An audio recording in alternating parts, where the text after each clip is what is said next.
Mga kabisaya, kumusta? Ug mayong adlaw kaninyong tanan.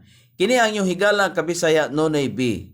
Ang malipayong magpaambit na usab kaninyo sa mahinungdanong butang ang pulong sa Dios.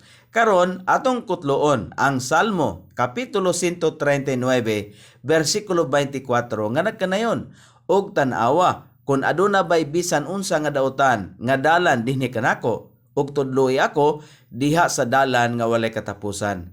Nagpasabot kini nga kinahanglan kitang muhimo sama sa salmista ug hangyoon ang Dios nga susihon ang atong kinahiladman nga binuhatan og aron maputol ang mga butang nga dili gikan sa Dios.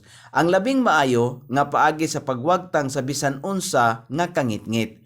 Mudangop kita sa kahayag nga mao ang Ginoong Hesus Kristo. Ang kahayag mao ang nagwagtang sa tanan nga kangitngit. Salamat ug mayong adlaw.